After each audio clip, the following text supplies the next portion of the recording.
John had never been the kind of guy to notice women like that. Not really. Sure, he'd glance, maybe admire a curve or a smile in passing, but nothing prepared him for Claire. She walked into the lobby of the office that morning like she owned the space, her golden hair catching the sunlight through the glass ceiling, cascading in soft waves over her shoulders.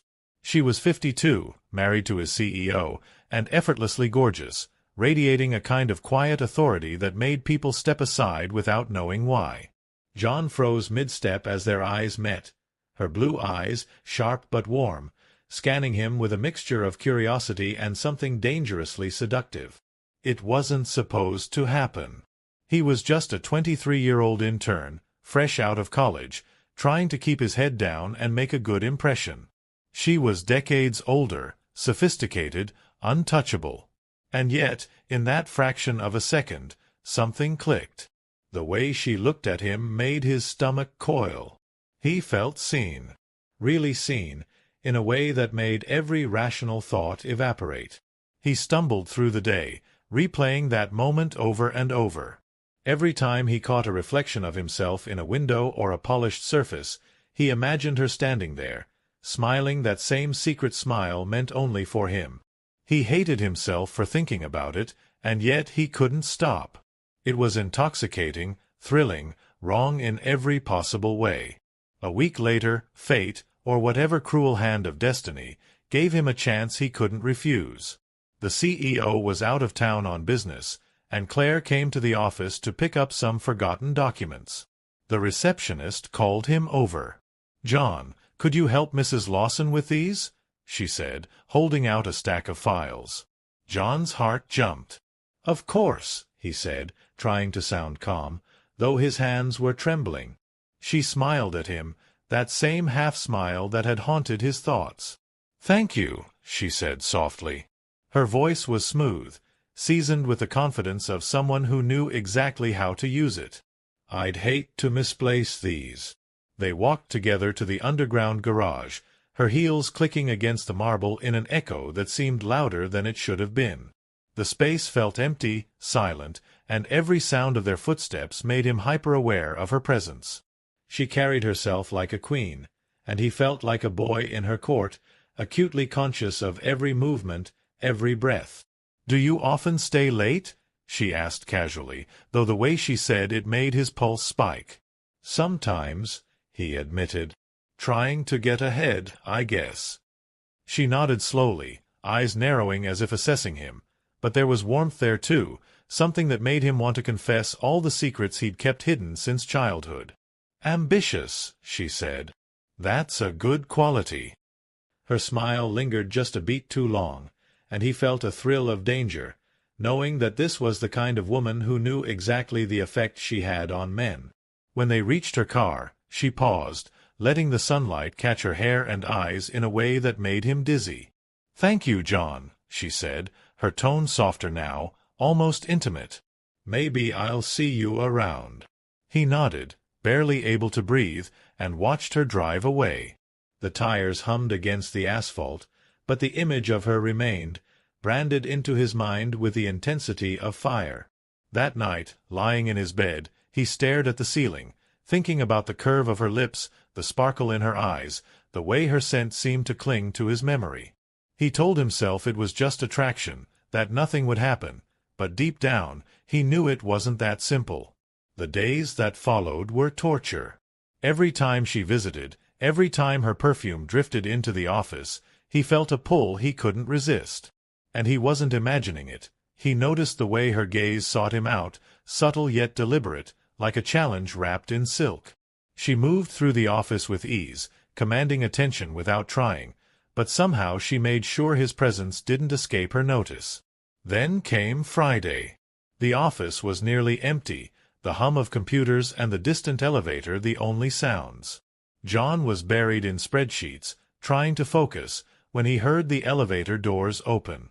Expecting security, he glanced up and froze. Claire stepped into the office, her posture relaxed, her eyes flicking over him with that same mischievous gleam that had haunted his dreams. "Burning the midnight oil?" she asked, her voice casual but with an edge that made his heart stutter. John swallowed, trying to regain composure. "Just finishing up some reports," he said, though his voice betrayed him. She walked closer, heels clicking on the tile, and leaned against his desk. His pen hovered in midair as he tried not to look at her too directly, but every instinct screamed at him to focus on her. "You remind me of someone I used to know," she said quietly, tilting her head. Her eyes held him captive, a mix of curiosity and something darker, more personal. John couldn't speak. Every thought scattered. His pulse roared in his ears. The room had shrunk, leaving just the two of them, charged with an unspoken electricity. She extended her hand, brushing it lightly across his arm, a touch so innocent in appearance yet scorching in intent. "I shouldn't be doing this," she murmured, almost to herself, yet he heard every word like it was a direct confession. "Neither should I," John whispered, even as his body betrayed him, leaning toward her as if gravity itself had shifted. She smiled, a small, wicked curve of her lips that promised things they both knew were forbidden. "We shouldn't," she said again, echoing his own thoughts, but there was a tension in her words that made the denial feel meaningless. They stood there for a long moment, suspended in a world apart from rules, ethics, and everything else that mattered. Every nerve in his body screamed to touch her, to feel her close, to see if the warmth he imagined was real. And when she finally stepped back, just enough to give him air, the ache in his chest felt unbearable. Before leaving, she whispered, almost conspiratorially, "Be careful, John. This could be dangerous." But he knew he already was lost. John couldn't stop thinking about her. Every detail from that night replayed in his mind, twisting and turning like smoke curling from a candle. Her scent, the way she had leaned against his desk, the almost imperceptible brush of her fingers on his arm, it all haunted him. He told himself it was impossible. A 30-year gap, a marriage, a position he barely understood in a company he barely belonged to. And yet, every time he walked past the lobby, every time he saw the sunlight glint off her hair, he felt that pull again. That magnetic force drawing him in despite every logical bone in his body screaming to stop. 2 days later, the office was unusually quiet. Most of the staff had gone early for a long weekend, leaving only a skeleton crew. John was in the break room, trying to convince himself that the extra paperwork could distract him from thinking about Claire. He didn't notice her approach until a shadow fell across the counter, and then she was there, leaning casually against the edge, watching him with those piercing blue eyes. "Coffee?" she asked, holding a cup out to him. Her tone was teasing, but there was a warmth underneath it that made his chest tighten. Sure," he managed, fumbling with the mug as he took it. The heat burned his palms, grounding him slightly, though it did nothing to calm the storm in his chest. She tilted her head, studying him. "You've been working hard," she said softly. "I like that about you." Her words were simple, but the way she said them made them feel loaded with meaning. John felt his pulse quicken. I try," he said, unsure of what else to say.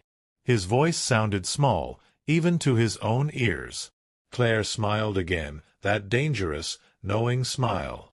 She moved closer, just enough that he felt the faintest brush of her shoulder against his.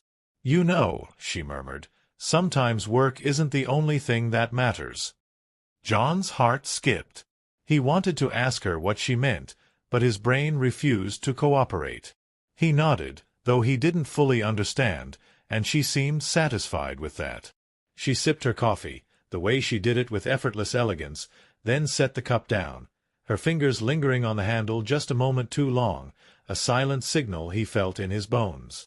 Without another word, she left the room, leaving John alone with the pounding of his heart and the echo of her perfume. He could still smell it, lingering like a soft fog, and it made him ache.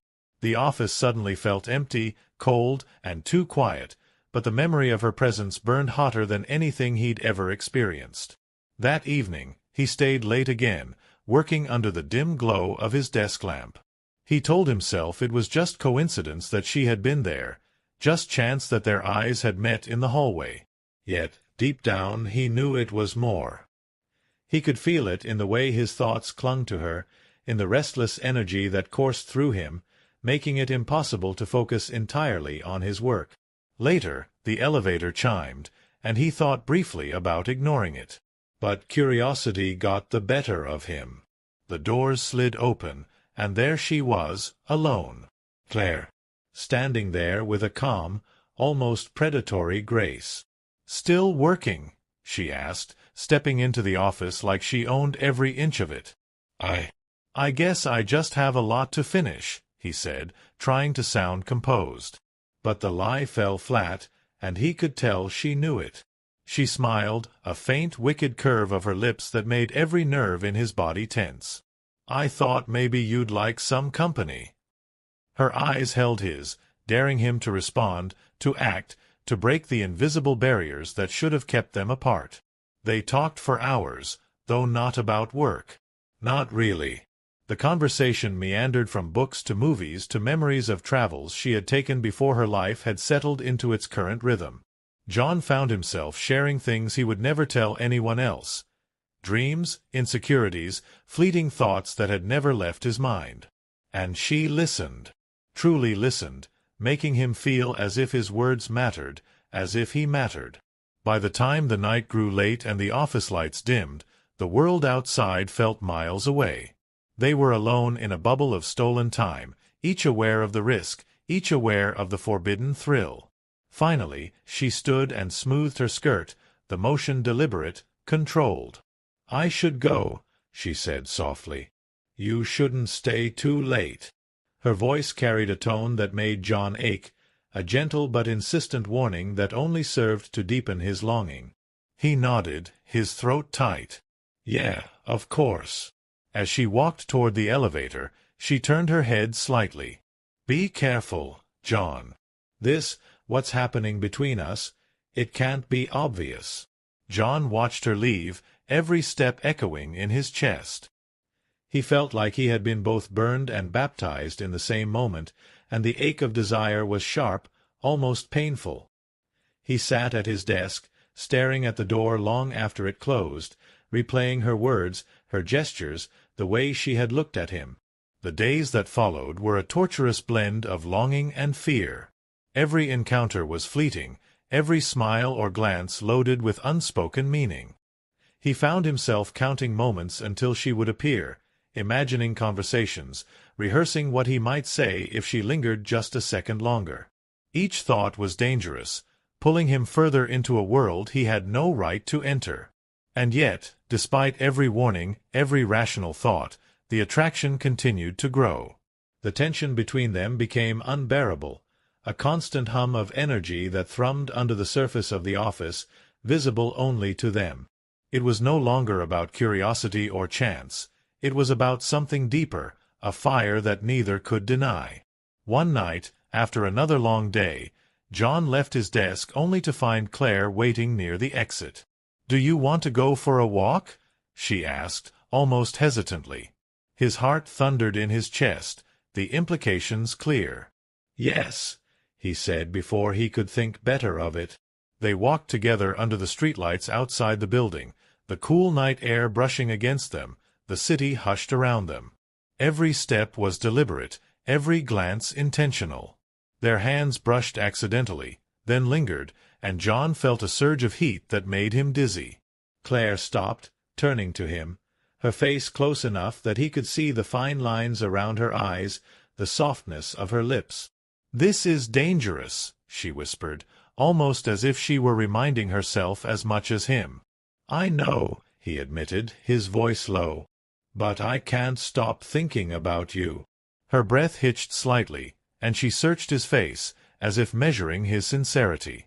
"Neither can I," she confessed finally, her voice trembling with a vulnerability that made his heart ache.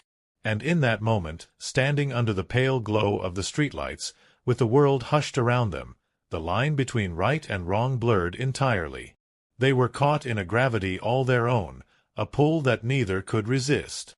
Their lips met in a soft, hesitant brush, a kiss that spoke of longing, danger, and a fire that had been building for weeks. It was the beginning of something forbidden, something intoxicating. And neither John nor Claire could imagine turning back. John's life had become a carefully constructed lie. Every morning he went to the office pretending nothing had changed, as if Claire were just the CEO's wife and not the woman who had ignited a fire inside him he could neither control nor extinguish. Every glance, every smile, every fleeting brush of her hand haunted him, replaying in his mind like a private movie he could never share. It started small, shared coffees in empty hallways, casual conversations in corners where no one could see them. But each moment carried weight, tension, and desire that seemed almost unbearable. The office became a maze of opportunities and dangers. John would find himself suddenly alone with her in a stairwell, her perfume clinging to him like a second skin, and he would feel that irresistible pull that had begun the first time their eyes had met. One Thursday evening, after everyone had left, Claire found him still at his desk. The office was silent except for the low hum of computers and the distant sound of city traffic. She leaned against the doorframe, her arms crossed, her expression unreadable, making his stomach twist in anticipation. "You're always here late," she said, voice soft, almost teasing, almost intimate. John swallowed. I like to finish my work," he said, though the truth was more complicated. He stayed late hoping, waiting, yearning. Her lips curved in that familiar, dangerous smile. She crossed the room slowly, each step deliberate, until she stood close enough that he could feel the warmth radiating from her body. "You've been thinking about me," she said quietly. It wasn't a question. It was an observation, an accusation, and a confession all at once. John's throat went dry. "I can't help it," he admitted, the words tumbling out before he could stop them. She reached out, brushing a strand of hair from his forehead, her fingers lingering against his skin just long enough to make him shiver. "You're reckless," she whispered. "Do you even understand what we're doing?" "I do," he said, though he realized halfway through that it was a lie. He didn't fully understand, and part of him feared he might never. But the pull was too strong, and he would not, could not, turn away. Their meetings became more frequent, more daring. A hand on a back as they passed in the hallway. A lingering touch as she adjusted a stack of papers on his desk. Every interaction carried the weight of something dangerous and forbidden, and that danger only fueled the intensity of their connection. One night, they found themselves alone in the CEO's private conference room. The office lights dimmed, the city skyline stretching out behind the windows like a glittering promise. Claire closed the door quietly behind her, the click of the lock resonating in the quiet room. John's heart pounded. "We shouldn't," he started, but she silenced him with a finger on his lips. "I know," she said, her voice trembling with a mix of restraint and desire. "And yet here we are." He closed the distance between them, driven by a need that had been building for weeks. Her hands found his shoulders, pulling him closer, her eyes dark with longing. Their lips met in a heated, desperate kiss, the kind that stole breath and left them both reeling. Every touch, every caress was loaded with the knowledge that this was forbidden, that every moment they shared could destroy them both if discovered. Hours passed in a blur of whispered confessions and quiet laughter, moments of vulnerability that made John feel more alive than he had ever felt. He learned things about Claire, her fears, her loneliness, the way she had spent years being admired but not truly seen. And she learned things about him, the ambition, the insecurity, the raw desire to be noticed, to be wanted. Their secret became their addiction. Every stolen glance in the office, every whispered word in empty corridors, was a thrill unlike anything either had experienced. They existed in a world apart, a bubble where the rules of society, of marriage, of professionalism did not apply. But with every stolen moment came risk. John's friends noticed his distracted behavior, the way he seemed perpetually lost in thought. And Claire, though careful, composed, and experienced, could not completely hide the subtle changes in her demeanor, the faint blushes, the glances that lingered too long. One evening, as they walked side by side in the quiet parking lot, Claire stopped and faced him, her expression serious, her hands clutching his jacket. "We can't keep doing this forever," she said, the vulnerability in her voice stark against the usual confidence she carried. "I don't want forever," John whispered, though his mind screamed with the same fear. "I just want now. I want you." She looked at him for a long moment, her eyes searching his, weighing the danger against the desire, the forbidden against the inevitable. Then she kissed him, soft at first, then with a hunger that mirrored his own. Every barrier, every caution, every rule melted away in that kiss. In the weeks that followed, their encounters grew bolder, yet always tinged with the thrill of danger. They met in quiet corners of the office, in deserted hallways, in late-night city cafes where nobody knew their names. Every touch, every whispered word, every stolen glance carried the weight of secrecy, of risk, and of a desire that had become impossible to ignore. John knew the stakes. He knew the scandal that could erupt if anyone found out. And yet he didn't care. Nothing mattered outside the small universe they had created between themselves, a universe charged with longing, intimacy, and forbidden passion. Claire's life outside of their secret moments was impeccable, elegant, composed, admired by everyone. But behind closed doors, in the quiet dark of offices or under the streetlights of empty city streets, she was a woman alive with desire, with passion, with a need that only John could satisfy. And he, in turn, found himself growing beyond the boy who had started as an intern. He was bold, daring, and unafraid to step into a world that should have been forbidden. Their love, secret, illicit, and intoxicating, was the kind that consumed, that transformed, that demanded more with every encounter. And both of them knew that even if the world outside their hidden bubble was unforgiving, they could not stop.